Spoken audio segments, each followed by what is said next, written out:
Bien, buenos días, bienvenidos sean todos. Primero, pues todas las personas que nos acompañan desde sus hogares, sus oficinas en esta conversación. Y bienvenidos también a los ponentes que han hecho hoy el favor de acompañarnos. Primero que nada, doy la bienvenida a Luis Pérez de H, que es de casa de uno de los colaboradores fundamentales de IntelliJuris y bueno, pues que nos acompaña hoy también como anfitrión de esta conversación. Como abogado especialista que ha acompañado también toda esta investigación, sin saber mucho de qué se trataba. Ahorita entraremos un poco a esa historia. Doy la bienvenida a Armando Talamantes. Él es periodista de Quinto Elemento Lab y fue uno de las piezas fundamentales en la investigación de los Pandora Papers, que va a ser justo el centro del diálogo el día de hoy. Y pues a quien le pediremos que nos platique un poco de esta experiencia. Ya lo platicamos en otra conversación, pero creo que vale la pena que nos cuente un poco de esto antes de dar inicio al diálogo. Doy también la bienvenida a Lil Álvarez y Eduardo Revilla. Ellos son abogados, especialistas en materia fiscal, además con publicaciones, cursos y bueno, un montón de seminarios. Yo los sigo en redes sociales y bueno, siempre hay algo que aprenderles o también algo de que reírse.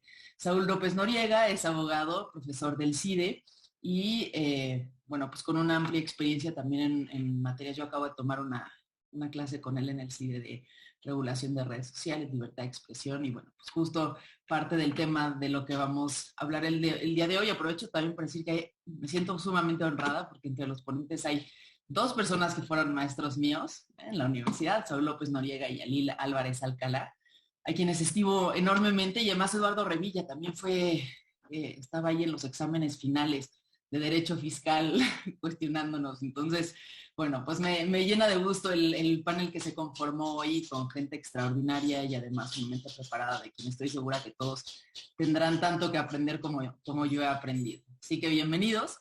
Vamos a arrancar. Eduardo, Armando, quisiera empezar contigo. Para las personas que tal vez no nos pudieron acompañar en la sesión pasada, que no conocen cómo se construyeron los Pandora Papers, a mí esto me parece una historia extraordinaria, ¿no? Un trabajo colaborativo, más de 600 periodistas en todo el mundo, pero bueno, no quiero yo adelantar más. Platícanos cómo se organizó y sobre todo cómo se organizó la parte mexicana. Sí, todo estuvo bajo el paraguas del Consorcio Internacional de Periodistas de Investigación. Es una ONG de periodismo de investigación basada en Washington. Ellos consiguen en el año 2019 toda la filtración de documentos que tenían que ver con paraísos fiscales y empresas offshore. Ellos no han revelado ni lo harán cómo llegó esa información a ellos. Es la tercera vez que la que ICIJ obtiene listas de esta manera. Ya recordamos los Panama Papers en el 2016, los Paradise Papers en el 2017 y ahora los Pandora este año. Lo que se hizo fue organizar toda la información en un hub muy, digamos, ultra protegido, muy seguro, para poder tener comunicaciones entre los periodistas. ICIJ eligió a 150 medios de comunicación que están en 117 países. Cada país se organizaba con sus propios medios y periodistas. En el caso mexicano, estuvimos participando activamente durante todo este año. Quinto Elemento Lab, la revista Proceso, el periódico El País y la cadena Univisión. Nosotros pues nos organizamos, vimos cuáles eran los ángulos y las notas y los reportajes más importantes. Todos seguimos un procedimiento uniforme a nivel internacional, que era respetar la fecha de embargo. Fue el día 3 de octubre. todos seguimos un protocolo ¿Con fecha de de embargo se refieren a la fecha de salida? publicación. Ok. Exacto, para tener una hora y una hora, un día y una hora mundial para que todo pudiera salir en cualquier uso horario. Esto salió desde en todos los continentes, ¿no? Entonces, eso fue lo que hicimos y así fue como empezó la investigación a salir. Se decía que hubo un protocolo que nos marcaba ICIJ. Teníamos que buscar anticipadamente a la gente que mencionábamos en el reportaje para darle la oportunidad de que ellos que dieran sus explicaciones. Esto nos ayudó como periodistas mucho porque incluso llegó a cambiar un poco las ideas o las apreciaciones, las hipótesis que teníamos.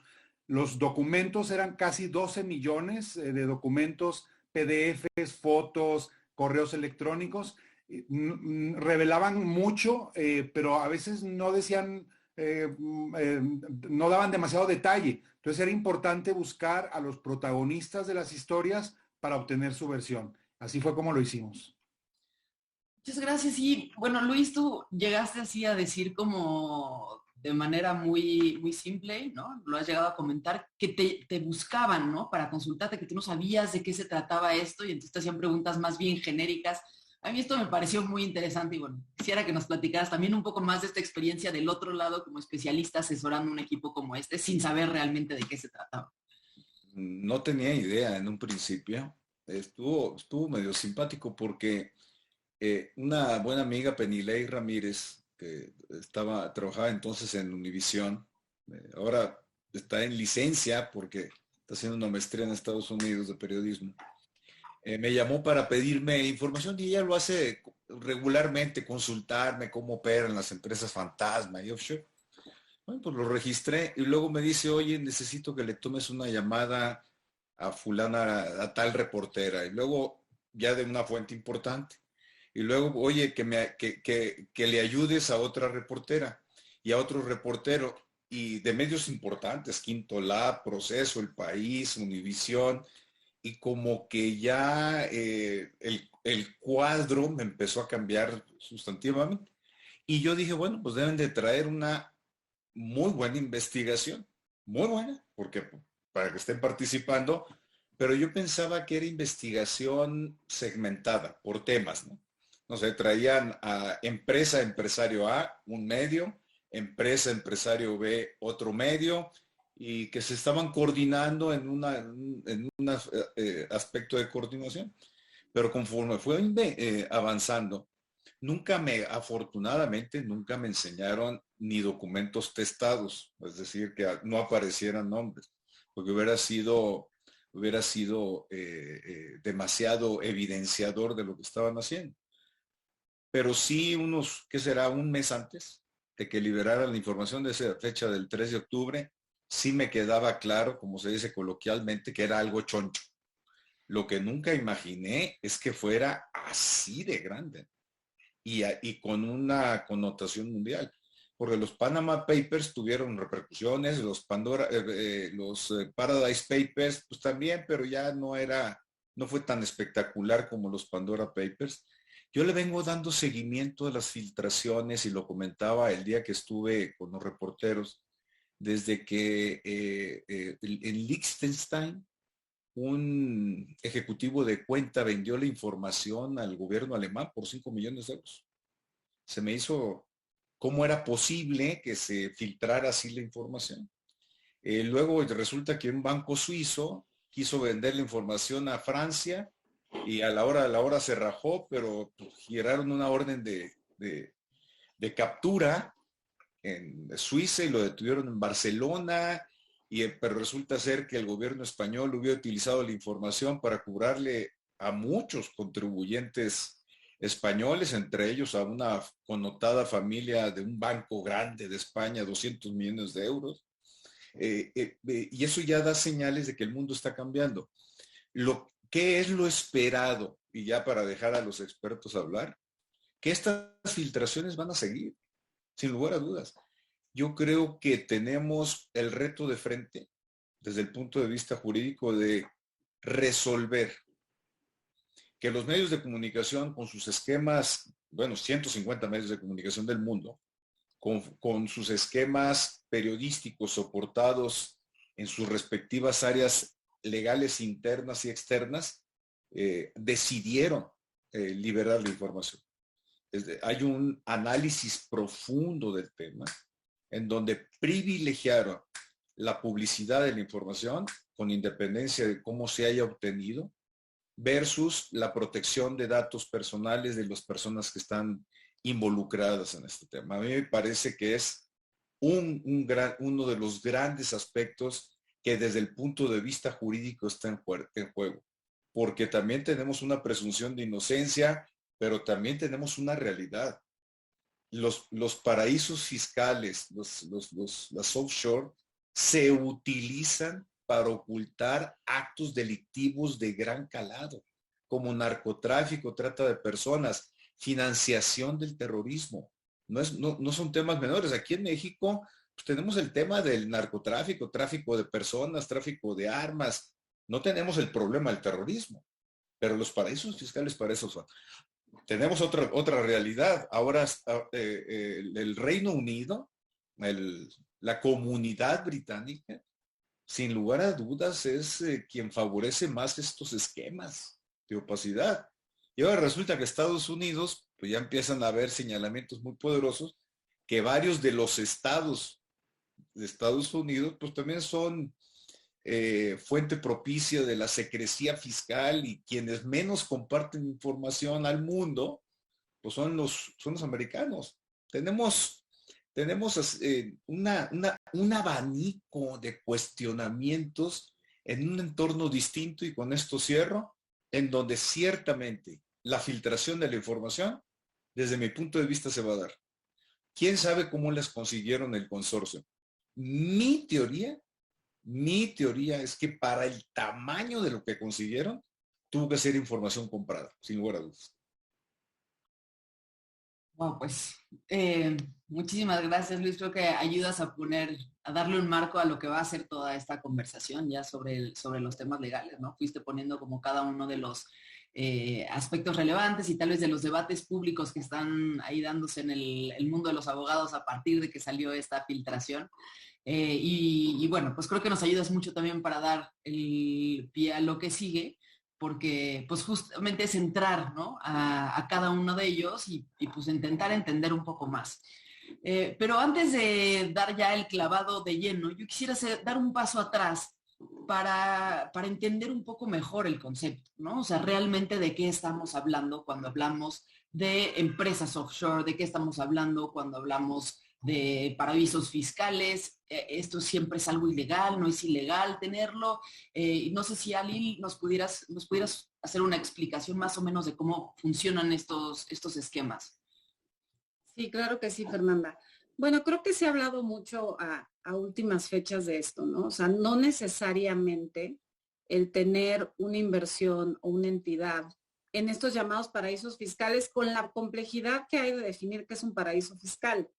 Porque digo, tenemos una definición de 1998, ¿te acuerdas, Eduardo, Luis Manuel, del primer reporte de la OCDE, del Harmful Tax Competition, que te dice, estas son las características más o menos de los paraísos fiscales?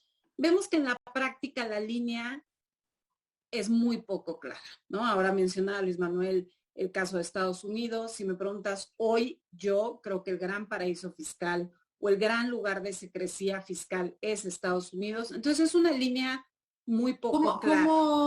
¿Cómo es esto? Yo vi que, por ejemplo, en los Pandora Papers, estados de Estados Unidos, como bien decía ahorita Luis, aparecen como paraísos fiscales igual que las Islas Vírgenes, ¿no? O sea, están ahí enlistados. ¿Cumplen con exactamente todas las características a pesar de estar en un país tan público, tan grande, tan protector de las leyes fiscales como Estados Unidos? Mira, yo creo que la información puede llegar a ser engañosa y creo que genera algo de confusión en el público en general, y que no me parece deseable, me parece un poco preocupante. Y ahorita les voy a dar dos ejemplos de lo que digo. Pero más allá de eso, que en un segundo momento seguramente hablaremos de eso, Yo creo que Estados Unidos a nivel federal es el mayor paraíso fiscal del mundo por una de las características que la OCDE mencionó de los paraísos fiscales en este reporte, que es la secrecía. Estados Unidos no entra o no suscribe este famoso acuerdo CRS, por sus siglas en inglés. Entonces, Estados Unidos no da información de cuentas bancarias, de estructuras, si se generan de cierta manera, entonces no se ven a los beneficiarios efectivos. Hoy en día, si quieres hacer una estructura en donde no se vea a los beneficiarios efectivos, el mejor lugar es Estados Unidos. O yo te diría, el único lugar es Estados Unidos. Entonces, esto es relevante. Ahora bien, ¿a mí qué me preocupa, Fernanda? Me preocupa que siento que en la forma en que los medios presentan esta información, se puede generar una narrativa que no sé si es del todo correcta, porque genera cierta incomodidad en la población en general. Y les voy a dar un ejemplo muy sencillo. Tenemos el caso del Consorcio Internacional. Se sale toda esta información y la mayor parte de nosotros lo aplaude. Yo siempre con ciertas reservas, y seguramente Saúl hablará de eso, porque es información obtenida ilegalmente. Y siempre hay este juego entre que algo sea oculto o que quieras que sea confidencial. Creo que hay una diferencia. Hay veces que no quieres que las cosas se sepan, son confidenciales, y hay veces que tienes el objetivo de ocultar. Es una línea bien relevante que señalemos que hay una diferencia y Saúl seguramente hablará de eso. Sale la información del consorcio y todos nos sentimos contentos porque creemos que se evidencia corrupción y temas que nos preocupan. Ahora, muy poco tiempo después hay una filtración que seguramente conocerán de ProPublica, que filtra los datos del IRS, o sea, del SAT americano, y fíjate cómo plantea la información que obtiene. Te dice, aquí tengo el dato porque me impactó, de 2014 a 2018, las personas más ricas de Estados Unidos solo pagaron el 3.4% en el crecimiento de su riqueza, no en sus ingresos, en el crecimiento de su riqueza, o sea, en ganancias no obtenidas, en cuanto aumentó su patrimonio. Y si tú analizas la información que da el Consorcio Internacional, ves la página y te dice, oye, esta es una ventana operaciones ocultas. Entonces aquí yo nada más quiero dejarlos con dos análisis. Primero, ¿cuándo se vale y cuándo no se vale robarse información para evidenciar algo que consideramos un abuso? Porque Estados Unidos ya metió al FBI y ya dijo, vamos a proceder legalmente contra la gente que se robó información del IRS. Eso sí nos preocupa, lo otro no. Ojo con eso. Como abogados creo que por lo menos tenemos que analizarlo. Y el segundo punto que para mí es muy grave, sin dejar de aceptar la preocupación que hay por la profunda desigualdad que tenemos en el mundo, es la forma en que se presenta esta información al público en general. Me parece que puede generar una sensación que no necesariamente es verdadera. El impuesto sobre la renta no se paga sobre el crecimiento de la riqueza.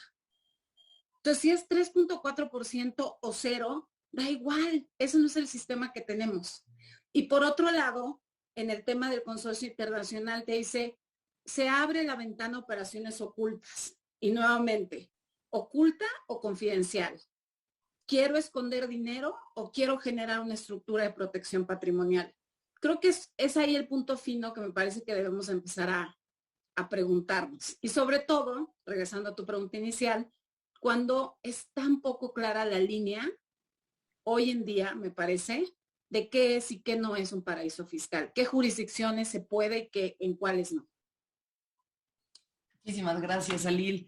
Y para continuar, quisiera retomar justo uno de los planteamientos que haces, ¿no? Esta disyuntiva, bueno, ¿en qué momento se va a utilizar información robada y en qué casos no? Porque en el caso de que sea información robada del SAT, del gobierno de Estados Unidos, hay un problema, pero si se trata de despachos privados alrededor del mundo, no habría problema. Saúl, ¿hay una diferencia en el origen de la información robada a la hora de que pues, pueda ser legal, ilegal? ¿Hay algún, o también tienen alguna responsabilidad los reporteros que trabajan con esta información o incluso las organizaciones que la difunden entre los reporteros que van a trabajar con ella? Bueno, en principio, digamos, creo que la clave acá, digamos, una cosa es la persona encargada de sacar la información, de venderla, o digamos, el caso creo que icónico más relevante es Pentagon Papers, el New York Times, cuando obtienen información de la guerra de Vietnam en la administración del presidente Nixon, y es, digamos, al menos la historia que se ha construido, es que la persona, garganta profunda, quien ofrece la información es por una cuestión moral. Dice, me parece inadmisible que se siga ocultando esto, que es información clave que debe conocer pues, el electorado, la ciudadanía estadounidense, y que lo sigan ocultando, y entonces él se arriesga y filtra la información. Ese es un proceso legal. La persona que realiza, vende o por cuestiones morales y demás, ofrece la información, puede claramente tener responsabilidades legales, porque normalmente las personas que tienen acceso a esa información están atados a una serie de obligaciones por seguridad nacional, por ser cuestiones que pueden afectar relaciones con otros estados, de espionaje o información bancaria, fiscal delicada en una autoridad de la materia o en un banco, etcétera. ¿Ok? Una pregunta, te voy a hacer ahí una pausa. ¿También pesaría el hecho de que haya, por ejemplo, NDAs firmados? O sea, hay una responsabilidad que también pudiera ser Por civil supuesto, de la o institución y de la mercantil con la persona, sin institución. duda. Ok. Ahora, una vez eso, y si el periodista, digamos, el medio de comunicación no participa en ello, digamos, es decir, yo no metí un infiltrado y demás, etcétera, a mí me marcaron un día por teléfono y me dijeron, tengo esta información, en ese momento creo que hay otro tratamiento. Y justamente este caso de Pentagon Papers la pregunta es, ¿esto tiene un valor noticioso? ¿Ok? Como fenómeno, hablando del caso de Pandora Papers y de muchos otros casos, y se atañe a funcionarios públicos relevantes. ¿Ok? En ese momento entramos en otro paraguas constitucional y en principio los medios de comunicación tienen una enorme protección y yo creo que esa protección es positiva. Puede haber diferencias respecto a la narrativa que mencionaba Alil, cómo lo planteó un medio de comunicación y demás. Creo que en principio ahí estamos en una cuestión pues, de criterios periodísticos. Oye, el enfoque a mí no me gustó, este enfoque no me parece oportunamente, se puede exprimir mejor, en fin, esa es una discusión muy interesante, pero creo que ahí todavía estamos dentro de la protección. Si es un caso, creo que el caso este caso de Pandora Papers claramente es un hecho noticioso, digamos aquí Armando, pero cualquiera más puede dar ingredientes o elementos de por qué es relevante hablar de ello. Cuando se abordan que hay funcionarios públicos, en el caso mexicano hubo un ex consejero jurídico que estuvo involucrado y a su vez entiendo que un secretario de Estado que también estuvo involucrado. Claro que esos casos, el problema se vuelve, digamos, un poco más en la línea gris cuando hablamos de personas privadas, ¿ok? Es decir, un empresario o alguien que tiene mucho dinero, pero no es conocido, o él mismo ha hecho un esfuerzo por no ser conocido, ¿ok? Y estar un poco tras bambalinas, y en ese momento se mencionan sus nombres. Y ahí entra a escena, digamos, todo el tema de los límites democráticos al trabajo periodístico, que básicamente luego tienen que ver con derechos. Derecho a la presunción de inocencia, lo mencionaba Luis, derecho a la reputación, derecho al honor, derecho a la intimidad, a la privacidad, o lo que subrayaba Lil, pues yo quiero operar bajo la confidencialidad. ¿Por qué? Porque tengo mis manías, no quiero que nadie se entere de lo que... Digo, uno tiene que justificar. Si es legal poder realizar esto, pues bueno, no hay que justificarlo más, ¿ok? Y eso, digamos, cuando me invitaste, Fer, lo platicamos. Dije, yo vi algunas notas, no voy a decir qué medios ni demás, etcétera, que no hacían esta acotación muy importante de que esto no es ilegal, que es fishy, sin duda, que como sistema sirve para lo que mencionó y explicó Luis, claro, por supuesto, y hay muchas notas muy buenas que te explican de, mira, estos esquemas sirven para estas cosas, ¿por qué? Bla, bla, bla, bla. Pero cuando ya se personaliza y tú no contextualizas de manera adecuada diciendo, bueno, a ver, dentro de este fenómeno puede ser interesante, porque lo que mencionaba Armando, pues fueron muchos países, muchos periodistas, y cada país tiene su nota relevante. A nosotros nos interesan pues los mexicanos empresarios, los funcionarios empresarios, Estados Unidos otra cosa, etcétera. Eso creo que pues, es obvio y válido, pero cuando no haces la acotación de, mira, esta persona no está haciendo nada malo, es legal, puede ser que sea legal, pero no correcto, y tal vez deba reformarse, y tal vez deba disponerse.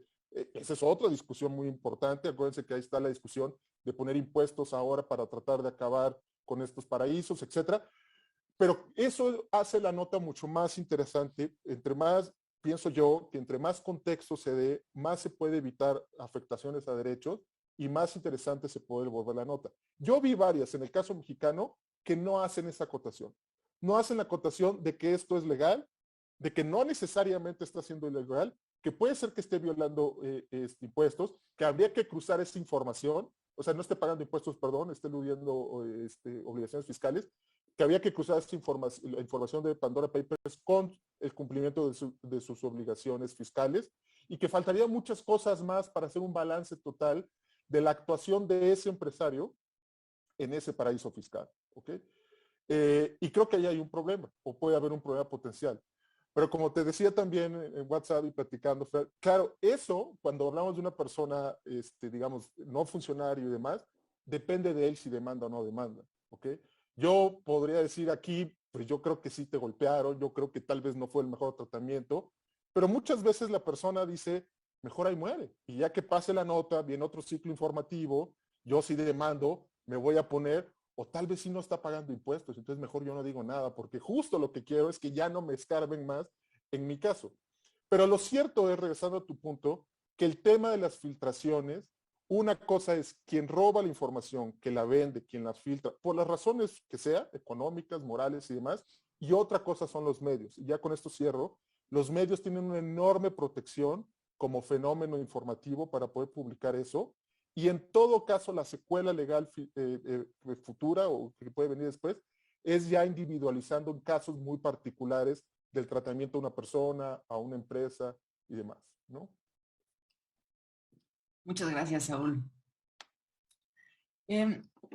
Ahora, hemos hablado hasta ahora como de, pues, en qué consisten los paraísos fiscales, como el tema estrictamente legal, ¿no? De ese contenido y, bueno, la parte de las responsabilidades de los periodistas.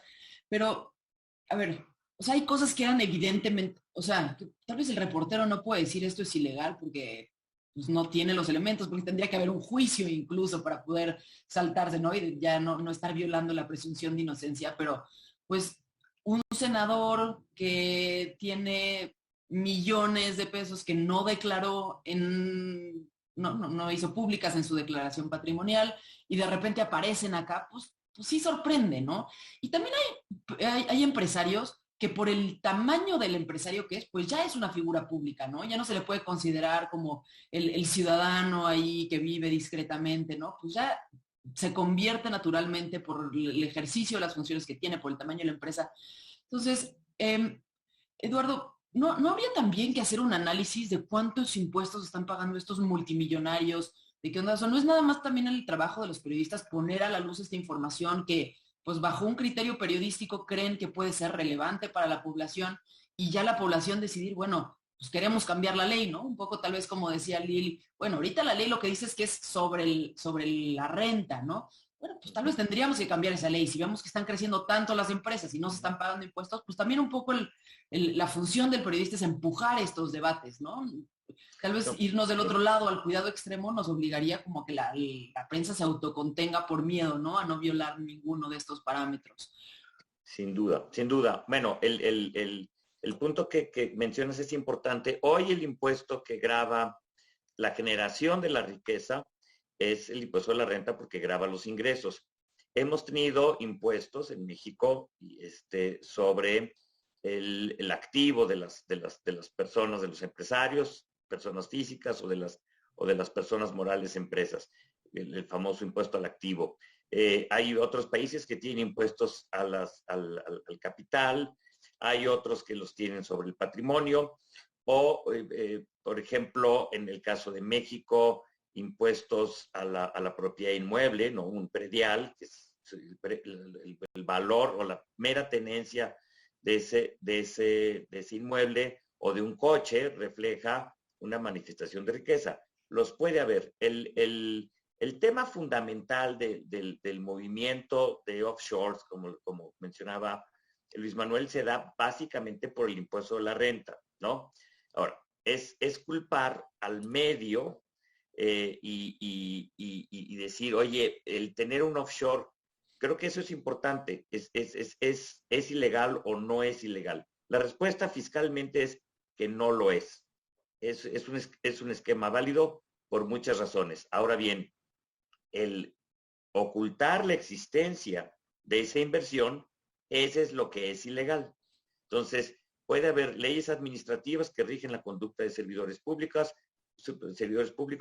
o puede haber la ley fiscal que te dice, ten una cuenta de banco donde quieras, nada más repórtamelo. La omisión en el reporte es la que debe ser sancionada. Entonces, toda la construcción de paraísos, de legislación de paraísos fiscales, se hace sobre la presunción de que al fisco no le gusta, pero no le incomoda legalmente en tanto tú le avises, ¿no? ¿A dónde vas a ir? O no me importa, pero nada más dime a qué hora regresas, ¿no? Un poquito como nos decían nuestros papás. Entonces, el tema aquí es que tampoco es nada novedoso. Llevan, no sé, la legislación sobre corporaciones extranjeras o sobre offshores en Estados Unidos la introdujo el presidente Kennedy. Es decir, los esfuerzos de Estados Unidos con la CFC, de la OCDE durante todos los 80, en México a partir de hace aproximadamente 30 años, en 95, 96, pues quiere decir que la velocidad con la que se están generando las inversiones y los movimientos de dinero es mucho más rápido que la posibilidad del fisco de detectarlos, ¿no? Entonces, esto me parece que podemos organizar este evento en 3 o 4 o en 6 años, tendremos otro par de escándalos más y estaremos cuestionándonos exactamente lo mismo. Entonces, aquí lo interesante para mí desde el punto de vista periodístico es que en el momento en el que se conoce que hay algunos funcionarios públicos de la actual administración involucrados, como que el tono bajó.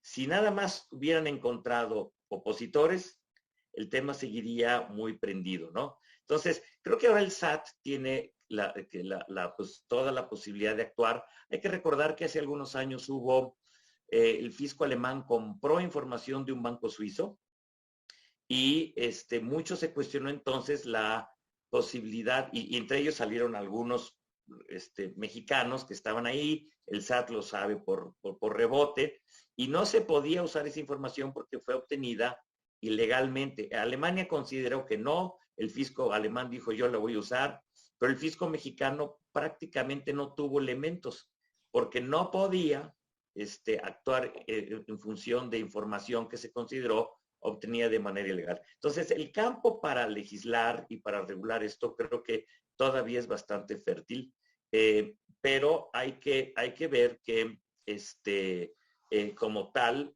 los movimientos de capital, la protección de los recursos, la existencia de gobiernos poco transparentes o democráticos, etcétera, pues son también cuestiones muy diferentes a lo que decía Luis Manuel. Bueno, aquí atrás puede haber terrorismo, puede haber cantidad de delitos que se esconden a través de esto, pero es culpar al medio, ¿no? Es decir, como una computadora o el internet, hay que eliminarlo porque hay páginas terribles o se venden armas o se venden, no sé, cuestiones que menores no deben ver, pero no puedes desaparecer, culpar a la computadora o al internet. Entonces hay que tener mucho cuidado aquí con la posibilidad de limitar el flujo de recursos, pero y conscientes de ello, pues tratar de ver dónde apretar las tuercas legislativamente y cómo administrar toda esta información, porque hay otro problema. La autoridad no es, por lo menos la actual, pues experta en estos temas. Lo que vemos que está pasando ahora en la UIF, pues puede ser que nos genere un retroceso importante en el conocimiento técnico de alguien o de algunos funcionarios que seguramente saldrán, que manejaban esto con más o menos cierta técnica. Vamos a ver qué sucede. Es otro tema enorme, ¿no? La UIF y lo que está pasando, pero bueno, simplemente las facultades de la UIF creo que dan muchísimo para debatir. Pero eso es materia de otro foro. Antes de volver contigo, Armando, para hacerte algunas preguntas sobre lo que han vivido post la publicación, quisiera ir contigo, Luis, y preguntarte un poco sobre esto que hablabas, ¿no? Decías, a ver, vamos a seguir viendo este tipo de publicaciones, van a continuar. A ver, tengo particularmente dos preguntas contigo. Uno es, a ver, sí seguimos viendo, pero cada publicación va siendo mucho más exponencial que la anterior. Uno, porque hay mucho mayor acceso a Internet, ¿no? Una colaboración como la que vimos ahorita hubiera sido imposible tal vez hace 20 años, ¿no? Las propias plataformas sobre las cuales se construyó esta investigación, el manejo de datos, la capacitación que ya tienen los periodistas en el análisis de bases de datos, es decir, todo se está transformando de una manera en la que ya lo público se está volviendo mucho más público, ¿no? Hiperpúblico. Pues, ¿qué ves en esto, no? O sea, habría que cuidar más la privacidad cuando ya el riesgo no es que te conozcan en una colonia o en un país, sino que ya a nivel mundial tu nombre aparezca para siempre y se quede en páginas de internet, sea imborrable. Y la otra es, pues, justamente un poco sobre esto que hablábamos, ¿no? ¿Hasta qué punto tendríamos que justo fomentar desde el derecho que el periodismo siga impulsando las reformas necesarias, que de pronto pues, en el derecho estamos ciegos ante ellas, ¿no? Porque simplemente aplicamos o cuestionamos o vemos las lagunas, pero no estamos pensando en todas estas áreas que existen alrededor y que el periodismo tiene mucho más claras, ¿no? Como comenté, a ver, yo parto de un elemento previo. Yo sí aplaudo este tipo de publicaciones. Sí las aplaudo, auténticamente. Tiene sus problemas, sí. Me pareció fascinante la explicación que dio Saúl y la segmentación que realizó. Porque mira, todavía en la cancha fiscal, sí puedo yo dar testimonio de que no todos, pero sí un número importante de contribuyentes utilizan los paraísos fiscales para evadir impuestos, ¿eh? O sea, también hay que decirlo. En ese escenario de segmentación, pues sí hay que tener esto claro. Y la opacidad se presta mucho.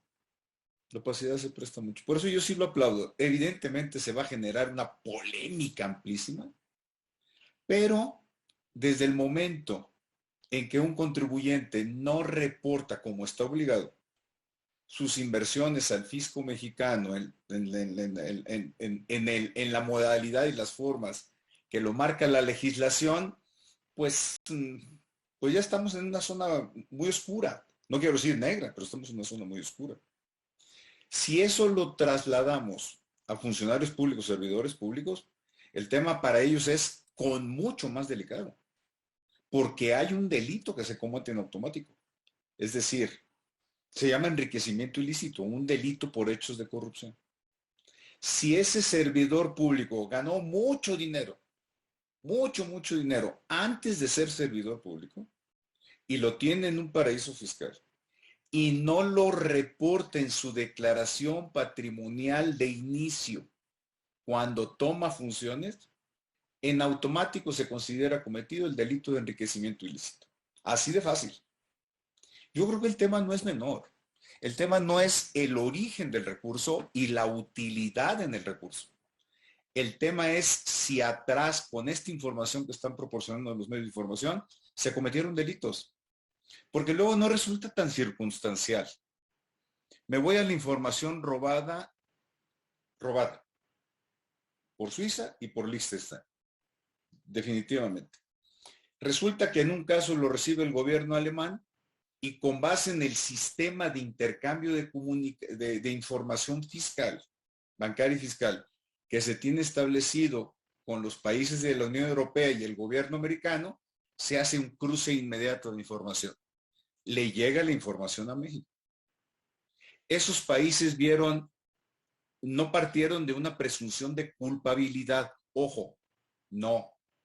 Hicieron las investigaciones conducentes y resulta ser que descubrieron a la dueña de L'Oréal, a bancos importantes españoles, al Bayern Múnich, al presidente del Bayern Múnich, a un futbolista muy famoso, a la BMW, con que sí habían evadido impuestos. Es decir, ¿dónde entonces estuvo esa legalidad? Yo no estoy diciendo, yo tengo en México la presunción de legalidad y de inocencia de que pago mis impuestos. Eso no impide que el SAT, si algo ve, me venga y me fiscalice. Aquí hay una evidencia de comisión, hay una evidencia que puede resultar fundado o no, de que el hecho de ocultar la información para efectos fiscales sin declararlas, pues ya está mal. Ya suena muy raro. Es un tema que apesta. Segundo, para servidores públicos está tremendo, está terrible. Hay delito directo y la pena de prisión es muy alta. No se trata de justificar en el caso de servidores públicos, y sí hay que hacer la segmentación que trabaja Saúl, por supuesto, de entre los delitos y los no delitos. No es una sombra de sospecha, pero sí hay una sombra de duda profunda si no estás declarando las inversiones en paraísos fiscales. Yo creo que el hecho de evidenciar, y Armando nos puede platicar cómo se tomaron las decisiones jurídicas en los medios de comunicación para darle adelante a la liberación de la información. Creo yo que esa es la valía de las investigaciones de este tipo. Ahora, pues es un tsunami, ¿verdad? Veremos qué implicaciones tiene para los medios de comunicación. Bueno, me refiero a un caso que dice Saúl López Noriega. El New York Times hace, ¿qué? Casi un año publicó la información fiscal de Donald Trump. Ahora Donald Trump demandó al New York Times y a David Barstow, que fue el reportero. Digamos, el tema sigue explosivo. David Barstow ni el New York Times se robaron la información. Quienes se robaron la información pues fueron los que se le entregaron al New York Times, que tiene nombre y apellido, por cierto. Está bien identificada esta persona. Es todo. Muchas gracias, Luis.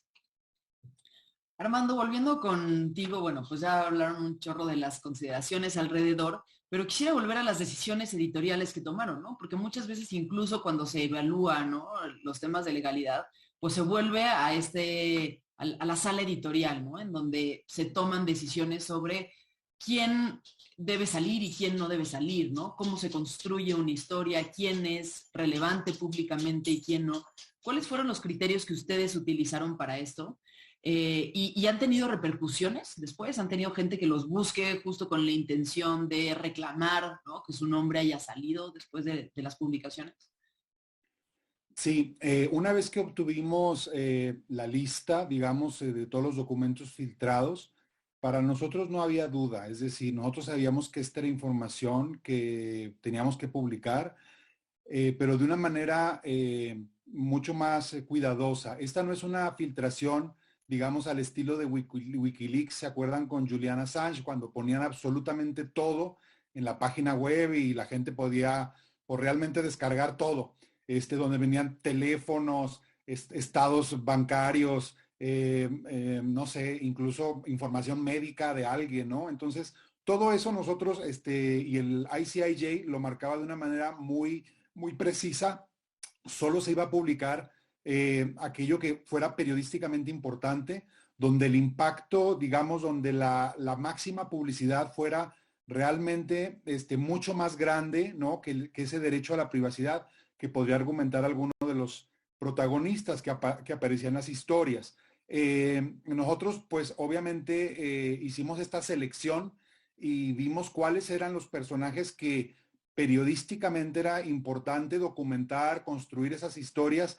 Las noticias y los reportajes que publicamos no era únicamente decir la filtración de Pandora dice que fulano y mengano tal, sino que realmente nos metimos a investigar qué había comprado, cómo lo había comprado, dónde. Entonces, así fue como pudimos obtener muchos detalles de dónde estaban los departamentos de María Asunción Aramburuzabal en Manhattan o en Utah, o de Germán Larrea en Chicago, o de los cantantes Luis Miguel y Alejandra Guzmán en Miami, los yates, y por qué lo hacían. Y luego, esa era la parte, digamos, que muy bien han dicho hoy, que era la más, digamos, sencilla en términos de, pues son personajes públicos, son empresarios, son celebridades, se conoce muy bien, están los legionarios de Cristo, hay una investigación del Vaticano encima de ellos.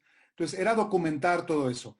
Luego estaba la otra parte que era la de funcionarios, ¿no? O sea, empezamos justamente a darnos cuenta que aparecían gente del gabinete federal, gabinetes estatales como Coahuila, Morelos, Oaxaca y otros. Entonces, gente que también ya no estaba, digamos, como diputado, sino que había sido diputado, ya no estaba como gobernador de Coahuila, sino que ahora era exgobernador, y documentar todo esto, ponerlo en su justa dimensión y realmente poner, bueno, si alguien había tenido una actividad previa, ¿no? De empresario, pues contarlo de una manera clara en las historias.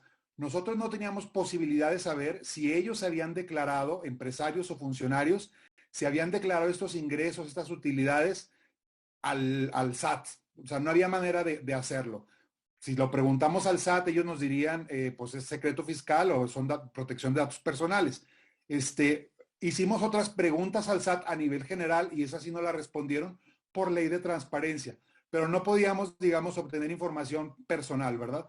Por eso nos acercábamos con cada una de estas personas y algunos de ellos sí nos precisaban cómo y por qué. En el caso, por ejemplo, de Jorge Arganis, el secretario de Comunicaciones y Transportes, él decía, esto es un pago que me hizo una empresa antes de que yo fuera funcionario y pues lo invertí, lo puse en esa empresa, me fraudearon, me lo robaron. Eso fue un poco la explicación que él nos daba.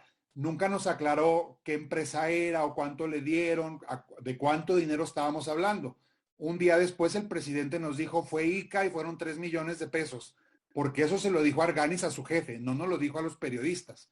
Entonces, sí hicimos esa labor de seleccionar qué cosas eran importantes y cuáles no. Encontramos 3,047 mexicanos o personas que viven, que tienen residencia en México.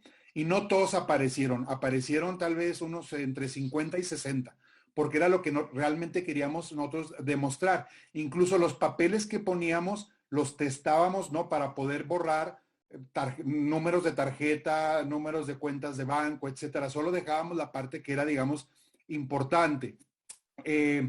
Para nosotros, pues, ese fue un poco la labor que estuvimos haciendo, pero cuando tuvimos acceso a la base de datos, no nos cuestionó, que nosotros no tuvimos nada que ver, como decía Saúl, nosotros no participamos en la sustracción de esa información. No sabemos cómo llegó, pero sabíamos que la información era verdad, o sea, que era de alta confiabilidad, eso no teníamos ninguna duda. Ha habido algunas repercusiones, digamos, en términos no, judiciales, no, o legales, salvo la advertencia que nos hizo un empresario, Carlos Peralta, el día que nosotros le pedimos su opinión, sus comentarios. Él se negó y en cambio nos dijo que había presentado una denuncia por extorsión el 28 de septiembre ante la Fiscalía General de la República. No hemos sabido más de eso todavía y él dijo que él se reservaba su derecho también para demandar por la vía civil daño a su reputación, ¿no? Entonces eso tampoco hemos sabido, no hemos tenido noticias en ese sentido y de ninguna otra persona tampoco, ¿no? Entonces estamos pues a la espera de ver qué es lo que pasa. Se ha acercado gente con nosotros, sí, pero afortunadamente para seguirnos dando más información. Porque hay gente que dice, oye, ya vi que ustedes publicaron de esto y de esto y de esto, yo conozco más cosas y puedo participar en esto. Lo interesante y para nosotros era lo importante era exponer lo que sucedía. Si hay delitos que perseguir, eso no lo diremos los periodistas, lo dirá la autoridad. La unidad de inteligencia financiera, el día que publicamos la investigación, 1 hora y media después, Santiago Nieto dijo que iba a abrir una investigación para revisar todo esto. No sabemos en qué va a acabar eso, si la investigación va a seguir o no. No han hecho público nada todavía. El SAT tampoco ha tenido ningún posicionamiento formal respecto a Pandora Papers. Lo único que dijo la jefa del SAT en días después de la publicación, dijo, yo no necesito de Pandora Papers, yo ya estoy cobrándole a grandes contribuyentes que me deben dinero, y puso algún ejemplo sin decir quién era, pero no hemos sabido más, digamos, acerca de investigaciones que haya abierto la propia autoridad. En el caso de la Secretaría de la Función Pública, creo que ellos serían los indicados para ver si hubo omisiones en la declaración de patrimonial de los funcionarios. Lo que nosotros vimos es que todos los funcionarios activos de cualquier gobierno federal o estatales, de cualquier partido, todos omitieron decir si tenían participación en empresas offshore y en paraísos fiscales. Nadie lo hizo explícito, nadie lo dijo, ni el senador Guadiana, ni el secretario de Comunicaciones, ni el jefe de la oficina de Cuauhtémoc Blanco, el gobernador de Morelos. Nadie hizo público que ellos tenían fideicomisos donde había miles de dólares o donde habían invertido para comprar propiedades. Nadie lo hizo público. No hemos sabido tampoco, pues, si ha habido alguna repercusión sobre eso. Sabemos que, por ejemplo, el caso del senador Guadiana, que él dijo que se había equivocado con el de Claranet y por eso no había puesto su patrimonio. Él dijo que lo iba a corregir. Al día de ayer sigue sin estar corregido. Entonces, bueno, nosotros pues seguimos con el dedo en el renglón. Vamos a ver cómo sigue evolucionando la investigación. Muchas gracias, Armando. Y bueno, quisiera aquí un poco contraponer, porque hemos escuchado dos posturas muy claras, ¿no? Por un lado, Alil nos explicó que este es un esquema que puede ser perfectamente legal y Luis nos dice, no, a ver, o sea, claramente los paraísos fiscales sí se usan para esconder dinero, para evadir pagar impuestos. Alil, ¿tienes algún comentario sobre esto? O sea, sí, realmente tendríamos que decir, no, pues es un esquema legal y todo bien, o sí nos tendría que preocupar ver tanta gente con dinero en paraísos fiscales. Mira, yo creo que tanto Luis como Eduardo lo pusieron muy bien y resumiendo lo que ambos dijeron, sí puede llegar a ser un mecanismo para actos ilegales, sin duda, que pueden ser mecanismos que sean muy útiles para realizar actos ilegales, sin duda, tanto los paraísos fiscales como las empresas factureras en México, ¿no? O realizar un espectáculo público y decir que vendí más boletos de los que realmente vendí. O sea, hay muchos mecanismos para realizar actos ilegales. Esto es una de las posibilidades para hacerlo, sin duda. Y ya lo dijo, como te decía, desde 1998 la OCDE lo señala.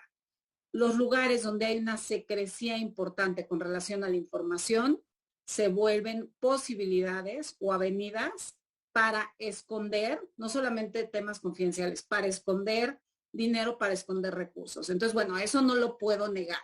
Lo que pasa es que hay muchos matices y como te decía, las Islas Vírgenes Británicas están ahí, sí, y también Estados Unidos. Entonces, no es tan blanco y negro, es lo que yo trataba de comunicar. Ahora, a mí, y esto me parece muy importante mencionarlo, para mí es relevante que prestemos atención en la función de los gobiernos en esto. Te voy a decir qué me preocupa, Fernanda. Me preocupa que los gobiernos claramente han fracasado en el combate a la pobreza, en la educación, en un montón de asignaturas pendientes. Y lo que creo que están haciendo es decir, es culpa de los ricos que no pagan impuestos, es culpa de los paraísos fiscales. Y me parece que falta un análisis profundo de cuál es el papel del gobierno en esto. Y me refiero rápidamente a temas muy puntuales. Primero, si se quiere gravar la riqueza, se requiere una reforma fiscal para gravar la riqueza. El sistema que tenemos hoy no grava el patrimonio. Podrá ser malo, pero eso es responsabilidad de los que nos gobiernan. Te doy un dato rápidamente. El promedio de recaudación como porcentaje del PIB en la OCDE es más o menos 34%. México está al 16%. Los impuestos a la riqueza representan menos de 1% en todo el mundo. Ese no es el sistema que nos rige. No nos gusta, hay que cambiarlo y es otra discusión. Segundo tema, ¿por qué se esconde la riqueza? Creo que esa pregunta hay que hacérnosla. ¿Por qué la gente quiere esconder la riqueza? Y una parte puede ser pues, porque es mala vida, porque son corruptos. Y otra respuesta puede ser porque en países como el nuestro es profundamente peligroso mostrar riqueza. Entonces, ahí tenemos un tema de ojo, seguridad, ¿qué está haciendo nuestro país para proteger a sus contribuyentes? En México, la información fiscal se filtra, se compra. Entonces, ojo, ¿por qué la gente no te declara sus verdaderos ingresos? Puede ser por evadir, sin duda, pero también puede ser por un tema de protección personal. Y ahí, otra vez, es una responsabilidad del gobierno. Tercer punto, gasto público. Yo creo que tenemos que dejar de hablar de recaudar más sin preguntar ¿para qué? Es una pregunta obvia. Mamá, quiero más dinero. Tesorero, mándame más lana. ¿Para qué? Si no hay un gasto público pertinente y eficaz, yo no entiendo por qué seguimos hablando de aumentar la recaudación. Y mi último punto, que me parece bien relevante, y aquí aprovecho para felicitar la labor periodística de Armando y de tantos otros, es, tenemos a los periodistas haciendo la chamba del gobierno. Esta filtración es muy interesante y es muy importante. Pero cuando se dio Bahamas Papers, esa filtración, era información de registros públicos. O sea, la filtración de Bahamas era información de registros públicos y de FATCA. Esa información la tenía el gobierno mexicano 3, 4 años antes. Entonces, otro tema que nos tenemos que preguntar es, oye, ¿por qué el periodismo está haciendo la chamba de los gobiernos? Y si no tenemos también mucho que reclamarle a nuestros gobiernos. Con esto termino, Fernanda, pero sí creo que hay que ver el otro lado también. A mí me preocupa dónde están los gobiernos y cuáles son sus obligaciones con relación a esto. Claro, que ahorita se ve como que los malos son los que no declararon, los que, Pues sí. que no sabemos si declararon o no, pero pues en realidad, ¿qué pasa con quien tendría que haber exigido, ¿no? Y es más, ¿qué pasa con la función pública que no había aparecido ahí para verificar que hubiera respuestas reales, ¿no? En las declaraciones patrimoniales de los funcionarios, etcétera. Ahora, voy a tomar una pregunta que nos hacen del público, que por cierto, si alguien más quiere hacer preguntas, está ahí el chat abierto y vamos a tomar también preguntas de ahí.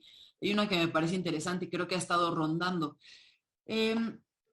Eduardo, ¿qué tan válida es la información robada en un juicio? ¿Podría utilizarse esto? Esa es muy buena pregunta porque era algo que estábamos mencionando anteriormente, que es la posibilidad. En México o el Código Fiscal mexicano se establece que la Secretaría de Hacienda podrá utilizar información que llegue a su dominio para fundar cualquier tipo de resolución, ¿no? Sin embargo, en esa sección del código estamos hablando también de la presunción de legalidad de las resoluciones o de las actuaciones de la autoridad fiscal. Me parece que si es información que se obtuvo de manera ilegal, y no solo en el tema fiscal, en otras tantas, como pueden ser conversaciones telefónicas grabadas indebidamente, es muy cuestionable que puedan servir para fundar y motivar una resolución, ¿no? Entonces, lo que yo trataba de explicar hace unos minutos, cuando se obtiene información de un banco suizo que fue notorio que fue comprada de manera ilegal por el fisco alemán, el fisco mexicano no pudo actuar, no tomó esa decisión de actuar en contra de los nombres que aparecieron entonces, ¿no? Entonces, ahí el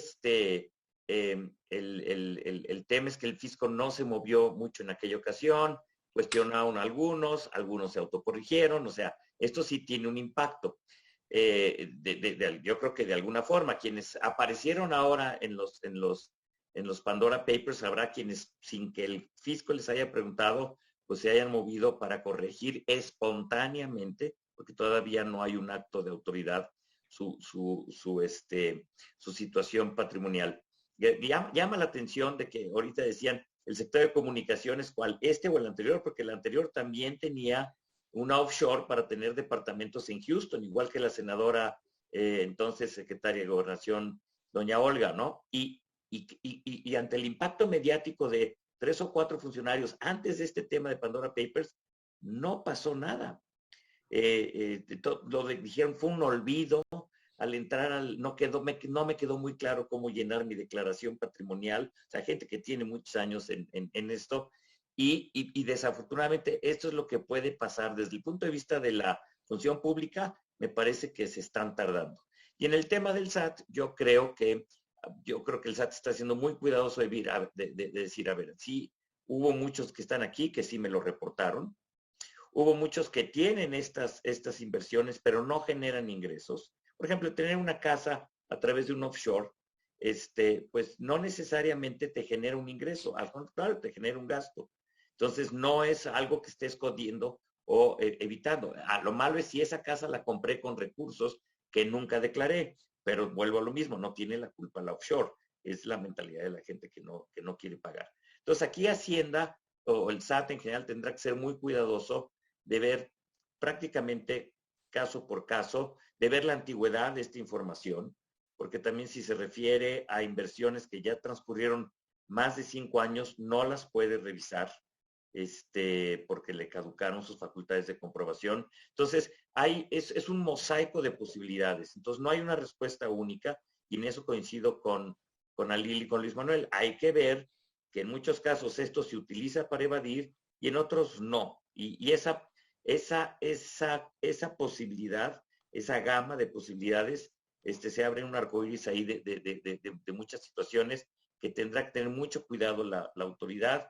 Y si yo fuera hoy el jefe se asesorará a la jefe del SAT, diría, también hay que tener mucho sigilo en la forma en que están ellos procediendo. Probablemente estén actuando y no lo sepamos por lo pronto, ¿no?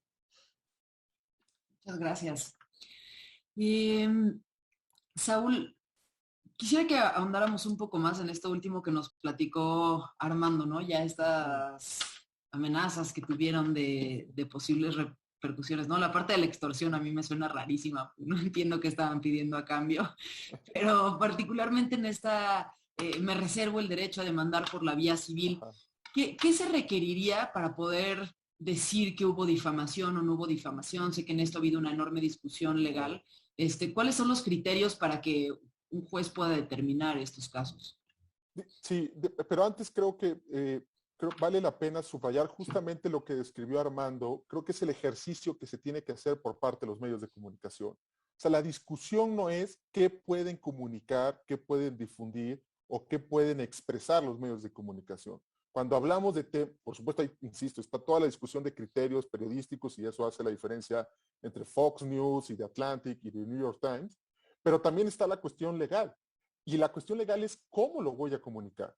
Es decir, yo voy a comunicar lo de Pandora Papers y más bien vamos a tener una discusión que justo fue, creo que lo describió como una especie de taller, que son las mesas editoriales, decir, hey, pero cuidado acá, hey, pero esta es figura pública, hey, pero es un empresario, pero tuvo su fortuna en buena medida de contrato con el gobierno, con dinero público. Entonces, es otro tipo de empresario, no es el empresario que es nada más un emprendedor y que se hizo así mismo, no. Aquí ha habido contratos, entonces es otro tratamiento legal. Y justo creo que lo que pasa en muchos medios de comunicación, la mayoría, es que el abogado sirve para ir a hacer los contratos de publicidad, para ir a hacer, pero no hay en el proceso de conformación de las piezas periodísticas una etapa donde el abogado dice, a ver, déjeme revisar esta nota porque justo como es el nombre o el subtítulo de esta plática, ¿cuáles implicaciones legales puede haber en esta pieza periodística que se está elaborando? Y esa es la pregunta que se tiene que elaborar. Cuando mencioné en mi primera participación los asegúnes legales que hay, no es porque no hablen, es porque creo que el buen periodismo tiene que considerar, oye, pues aquí estamos afectando un derecho, aquí estamos afectando la presunción de inocencia, o aquí hay una línea gris y estamos tan convencidos de que podemos ganarlo que nos vamos a aventar sacando la pieza y si nos demandan, pues tu abogado nos dices que hay un volado y nos vamos a juicio. Y digamos, esto se retrata, insisto, lo retrató muy bien Armando, pero también en la película esta de Tom Hanks y Meryl Streep sobre Washington Post y los Pentagon Papers, hay una escena donde, al menos a mí, luego el abogado me empieza a caer un poco mal, porque yo quiero que lo publiquen, estoy tenso en la orilla de la butaca, y el abogado dice, a ver, cuidado, este fraseo puede tener una complicación, cambiemos de verbo, cambiemos de adjetivo, esa es su chamba, y el periodista tiene que comunicarse, pelearse con el abogado, y tiene que estar en algún momento del proceso de conformación de la pieza periodística. Ese es uno. Otra cosa que creo que es importante es que en todos los casos que han mencionado, la filtración viene, digamos, de un particular o de un funcionario o de alguien y se la lleva al medio de comunicación. Otro problema que hay y que tiene enormes implicaciones legales es cuando la misma institución gubernamental es quien filtra y desata el proceso informativo, que eso es muy mexicano. O sea, la fiscalía, la PGR, el SAT, etcétera, él es el que filtra la información. Y eso estamos en otro escenario. O sea, como platicaba Luis, de que hay que ir segmentando, Este es otra gaveta, otro cajón, porque entonces esto ya no es un ejercicio de periodístico, yo conseguí este documento, me lo filtraron, ahora voy a exhibir este fenómeno, pues esto ya es ser caja de resonancia, el medio de comunicación para otros intereses políticos, institucionales, y es otra cuestión. Y debería haber consecuencias, implicaciones legales, no del medio, insisto, pero sí de los funcionarios públicos, porque ya es una política de comunicación, no es un funcionario público, no es garganta profunda que está sacando información porque está desagusto cómo está actuando su gobierno o el gobierno trabaja, sino es desde los centros de decisión de ciertas instituciones, los procesos de información o de comunicación gubernamental inician no dando buenos comunicados, no dando información, sino filtrando cosas. ¿Ok? Ese es otro aspecto relevante. Ahora, ya regresando a esto, dicho esto, Fernanda, muy rápido, la difamación es, y lo mencionaba muy bien Armando, un periodista, una de las exigencias legales es el canon de veracidad. El canon de veracidad es tú cuando publicas algo, tienes que verificar, hacer un esfuerzo dentro de la medida de lo posible. Hay que recordar que los medios de comunicación trabajan a un ritmo muy frenético. No es posible tener una verdad al respecto. No hace un paper, no es un académico, no es un científico. Es un periodista que está a una enorme presión de publicar. Digo, en este caso fue un año, pero es un año con una información gigantesca. Aún así, un año, yo creo que para la información fue muy rápido y seguramente tuvieron mucha presión para procesar esa información. Entonces, lo que se exige de los medios no es que no se equivoquen. La libertad de expresión periodística abarca la posibilidad de equivocarse, ¿ok? Pero lo que sí se exige es que sea un genuino error y no una difamación. Es decir, que tú llegaste, si es el caso, a dar a conocer una información que no es cierta, pero hiciste todo tu esfuerzo, ejerciste un canon de veracidad para justamente verificarla. Y uno de esos ejercicios básicos del periodismo protegido constitucionalmente es el que mencionaba Armando. Oye, aquí yo tengo la información de una persona, voy a hacer una nota sobre él, lo mínimo que tengo que hacer es buscarlo y decirle, hey, vamos a sacar esta nota en este enfoque, ¿tú qué dices? Si él no quiere, si él se reserva que porque va a ser un litigio, perfecto. Y en muchas notas dicen, se buscó a la persona tal, se negó, se le mandó mail. Y un buen periodista, como seguramente Armando, como lo es Armando y seguramente lo tiene, tendrá las pruebas de que yo marqué por teléfono, yo mandé ese mail, porque si algún día vienen y me dicen, nunca me buscó, no, aquí está el mail, sí llegó, marqué tal día, aquí está llamada, lo grabada. Entonces tú cumples con eso. ¿Cuándo es difamación? Cuando tú no haces eso, ¿ok? No sigues un canon periodístico de verificación de hechos y de datos y demás. Y no solo eso, hay un ingrediente de real malicia donde justamente tú dices, sabes que no está en el Panama Papers, pero me cae mal y lo voy a incluir. Oye, pero no está, no importa, lo vamos a incluir. Eso claramente ya estamos en otra cancha y es una cancha donde la protección del periodista y del medio de comunicación es muy menor.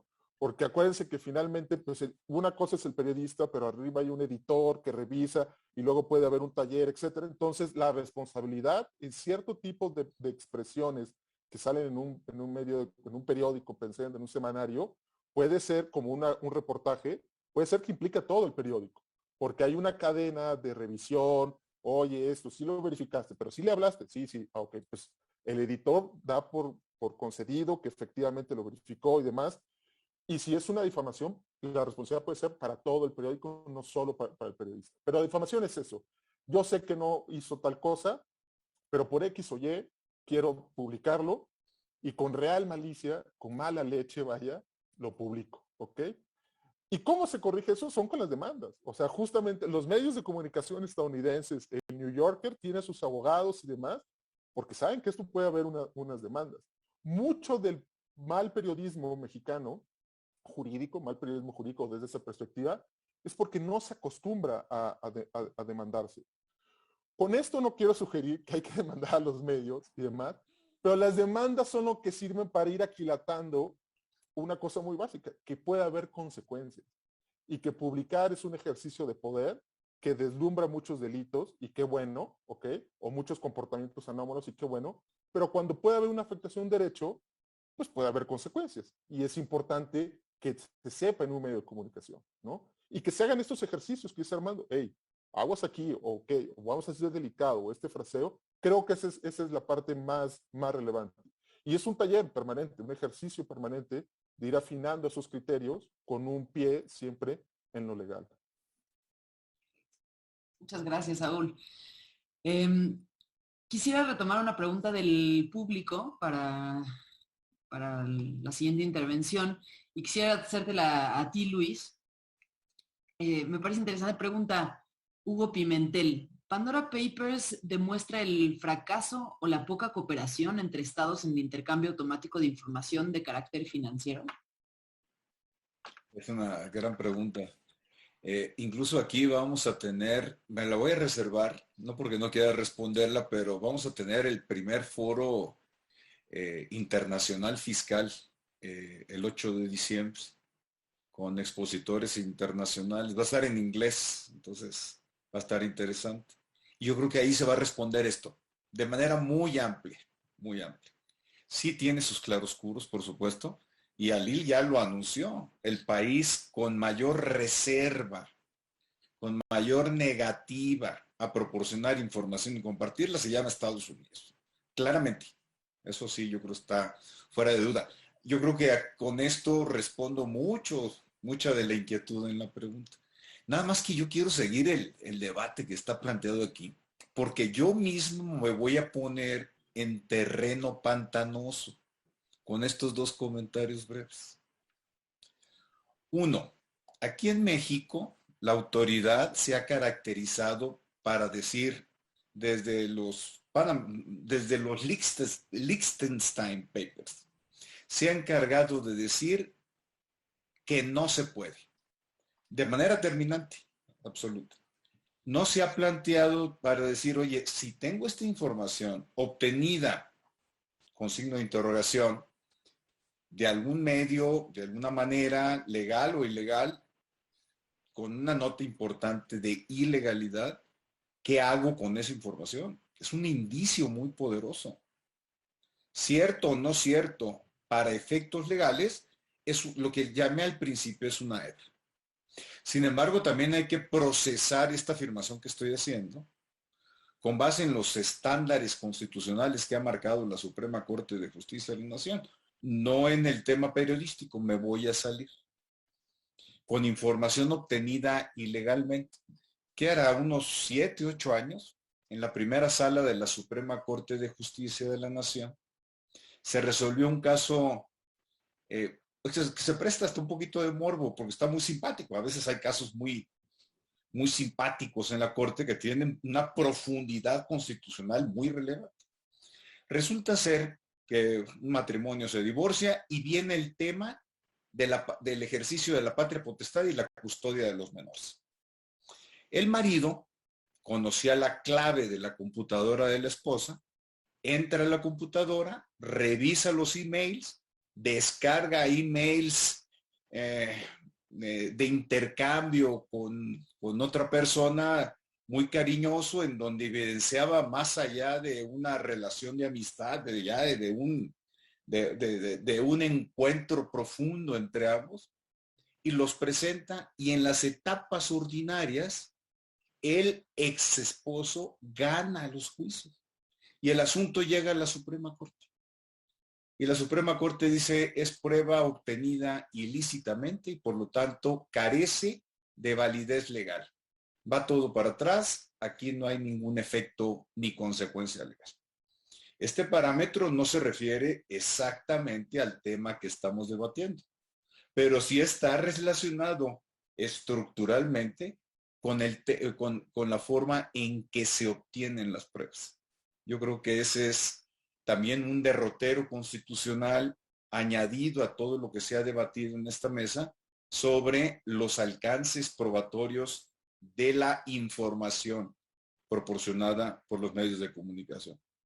A mí lo que me gusta de estas filtraciones, además de evidenciar la problemática que se tiene en un contexto mundial, sale la información justo cuando Estados Unidos, el G20 y el grupo de los 133 países está impulsando una macroreforma fiscal. También el timing, el manejo de los tiempos estuvo muy adecuado.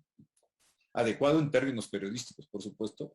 Yo creo que esto que estamos viviendo y que, insisto, apuesto que seguiremos con mayores filtraciones, es importante tenerlo en cuenta. Tenemos que debatir sobre los aspectos jurídicos para ver por qué no, como dice Saúl, pero también para ver cómo sí, ¿verdad?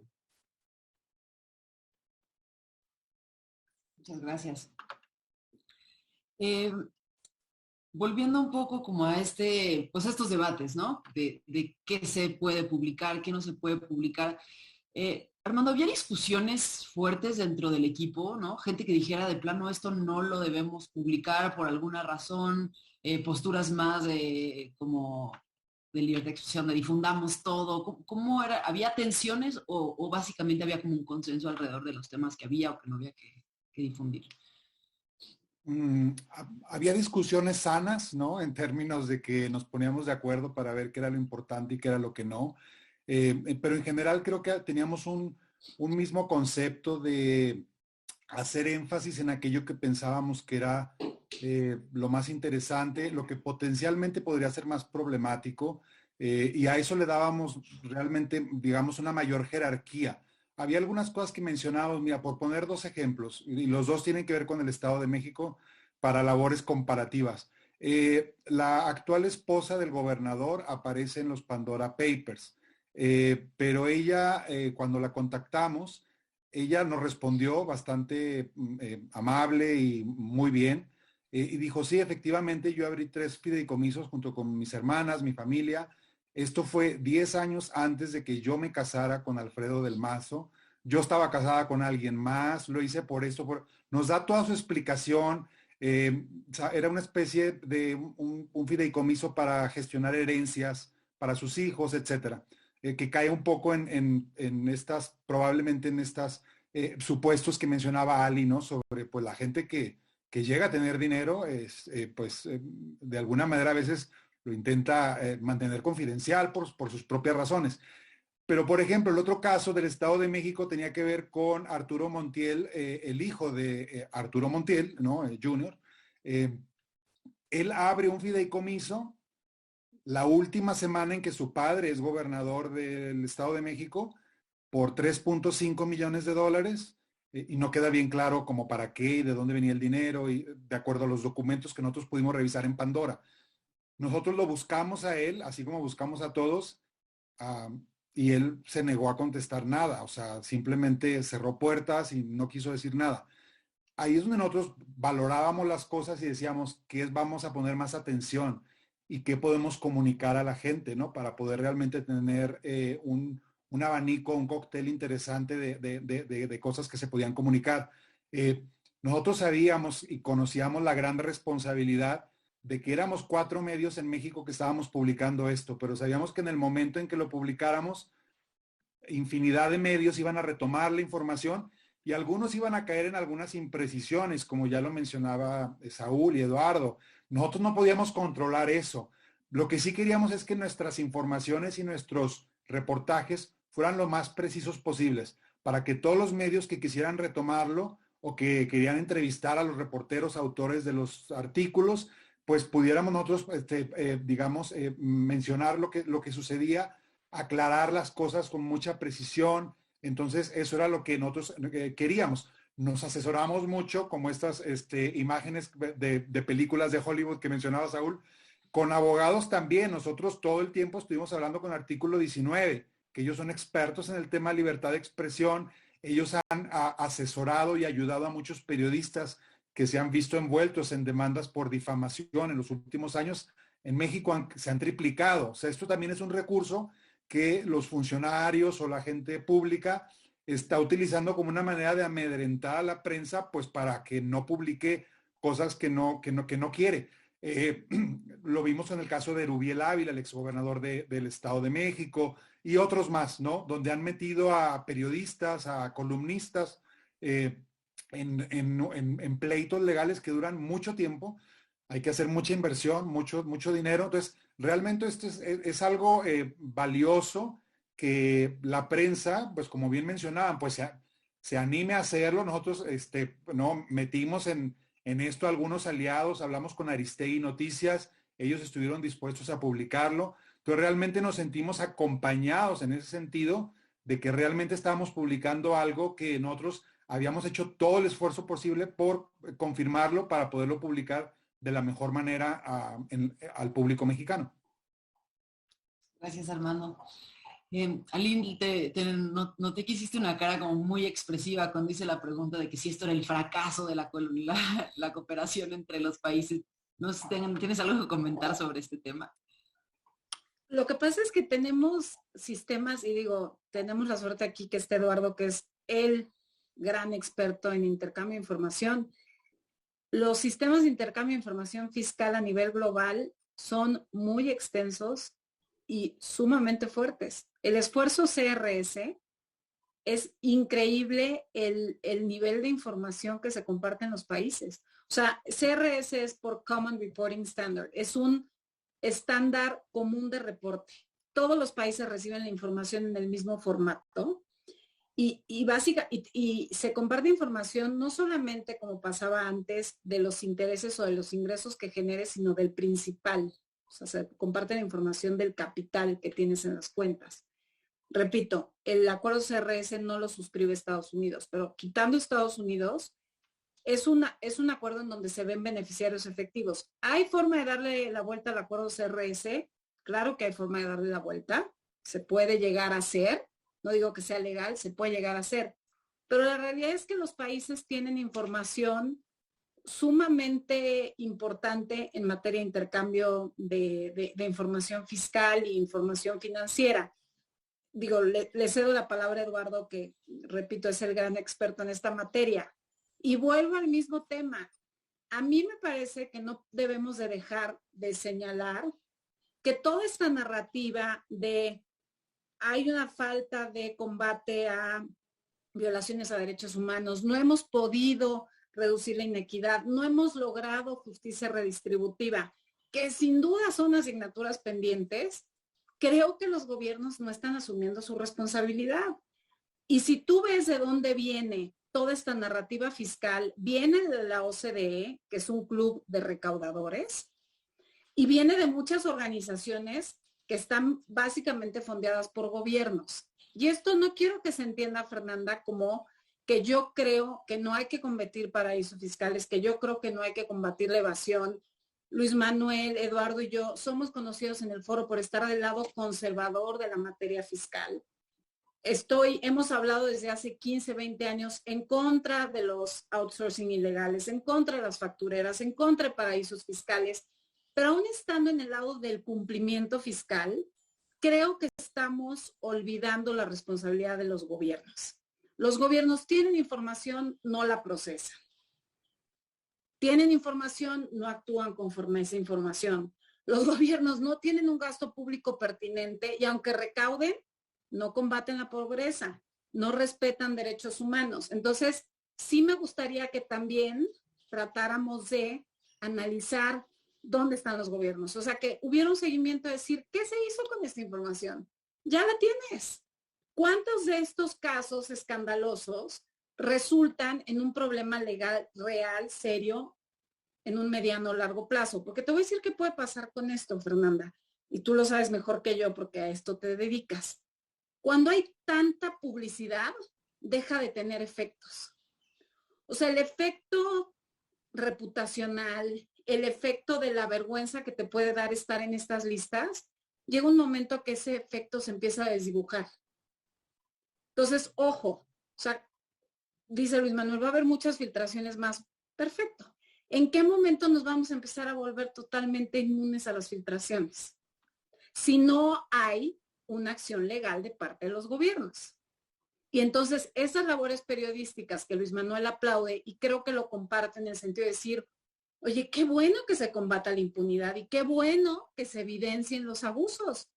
Pero si llega un momento que esto no resulta en un procesamiento legal formal, me parece que va a dejar de tener efectos. En la opinión pública se va a desdibujar. Y si ustedes se fijan, Pandora duró muy poco en la discusión pública, en México al menos, desde mi punto de vista. Mucho menos que algunos otros esfuerzos que fueron menos relevantes, pero quizás tuvieron efectos a más largo plazo. Entonces, bueno, dejo eso solamente para reflexión y seguramente Eduardo tendrá mucho que decir con relación al intercambio de información. Eduardo, por favor. Pues ya, gracias por forzarme a... Sin modo, Revi. Bueno, coincido contigo. O sea, los mecanismos de intercambio de información en México son a principios de los 90, en acuerdos específicos con Estados Unidos, y no solo en materia fiscal, en materia aduanera, en materia financiera, para combatir lavado de dinero. Son acuerdos que tienen ahí muchos años. Cuando sale el FATCA, México fue el primero o segundo país, junto con Inglaterra, que suscribió este intercambio de información bancario con Estados Unidos en la administración del presidente Obama. Es decir, tenemos todos los instrumentos y la información fluye. El problema es qué hacemos con esa información. El recelo a veces puede ser de la otra autoridad. Recordemos un caso en donde se intercambió información financiera y fue público hace algunos años, donde el FinCEN, que es el equivalente a la UIF, intercambia información sobre un personaje, y el entonces jefe de gobierno, actual presidente, balconea esta información en una mañanera hace muchos años, y el FinCEN, el IRS, detienen el flujo de información. Es decir, te dicen, no puedes utilizar esto para cuestiones políticas, y ya se está prestando. Por eso decía así Fernanda, lo que viene con la UIF será materia de otra discusión, pero tiene mucho que ver con también el recelo de ciertas autoridades. Si te doy cierta información, no debe ser información que termine con fines políticos, y si no aplicas la información que te estoy dando para los fines fiscales o financieros o aduaneros para los que está llamado este intercambio de información, pues entonces empieza a haber también un recelo. Ese es otro fenómeno que también habría que analizar. Si están funcionando bien los flujos de información, porque en todos ellos dice esto solo podrá aplicarse para fines estrictamente fiscales. Pero si los gobiernos, para no limitarnos al nuestro, utilizan esto con otros fines, también el emisor de esa información empezará a ser muy cuidadoso si no ve resultados de que esto termine en una auditoría, en un crédito fiscal, en alguien purgando una sanción penal porque violó una norma de esa naturaleza, etcétera. Entonces, los instrumentos están ahí hace 20 o 30 años. Y México es de los países que más información intercambian en el mundo. México y Estados Unidos son los dos países que más información intercambian entre sí. Estados Unidos no intercambia más información fiscal con ningún otro país como con México. Bueno, eso era hace unos años. Habría que ver si esto sigue funcionando igual en el último par de años. Pero el tema es qué hace luego la autoridad con esto. O sea, si es para unos y para otros no, pues entonces no es que los mecanismos no sean eficientes, es que el emisor y el receptor no están siendo eficientes. No es culpa del medio, ¿no? Muchísimas gracias, Eduardo. Y bueno, pues ya nos quedan unos minutos para cerrar, y quisiera pedirle a Luis que nos ayude con algunas reflexiones finales para terminar con este foro que ha sido extraordinario y creo que muy enriquecedor para todas las personas que hemos estado aquí escuchando. Siempre definitivamente intercambiar puntos de vista con periodistas de primer nivel, combativos, con convicciones, de realizar un trabajo honesto conforme a los estándares profesionales y los cánones que acaba de mencionar Saúl, es fascinante. El intercambio de puntos de vista de abogados, abogadas, con periodistas, sin lugar a dudas, hay una cancha muy grande que, como dijo Saúl, tiene que resolverse por parte de los tribunales. Y también debatir con Saúl. Siempre se ha prestado a la polémica, ya son varios años en los que hemos interactuado, valiente, analítico, como hoy nos lo demostró, y mis grandes y admirados amigos, colegas de muchos años, de muchas batallas, como lo dijo Alil, hemos sido fervientes críticos público, nos hemos metido en problemas por señalar nombres de factureros, de outsourceros, de autoridades en complicidad, de paraísos fiscales, y sin lugar a dudas el foro que tú coordinas, Fernanda, en este proyecto tan entusiasta y visionario, en el cruce de disciplinas en tu especialidad como abogada y como periodista, en la alianza IntelliJuris Gato Pardo, pues hoy demuestra los frutos, precisamente. Agradezco la oportunidad de participar en tu espacio y continuar con estos debates que va a dar para mucho todavía. Hace unos momentos Armando señalaba en el chat, bueno, ya se inició juicio político en contra de Piñera, el presidente de Chile. En España se han destituido algunos alcaldes, otros países ya anuncian medidas legales en contra de funcionarios, de empresarios. Toda esta ola se va a ir alimentando gradualmente y México tendrá que tomar definiciones. Eduardo Revilla dijo al principio que se hizo un mutis porque hay algunos funcionarios de la actual administración implicados. Desafortunadamente, yo creo que se va sembrando poco a poco y el trabajo periodístico y el de los abogados en este cruce tendrá que dar algún fruto. Un pasito chiquito, pero al menos se dio un pasito. Y yo creo que eso es lo que tenemos que aplaudir en este espacio que nos regalas, Fernanda. Bueno, pues muchísimas gracias, Luis, y de nuevo muchísimas gracias a todas las personas que nos acompañaron durante esta conversación, escuchándolo el diálogo. Creo que pues sin duda detona muchas más reflexiones que pudiéramos aquí seguir durante horas comentando, pero me da gusto porque pues eso nos hace saber que habrá muchas más espacios como estos en los que podamos seguirlos comentando.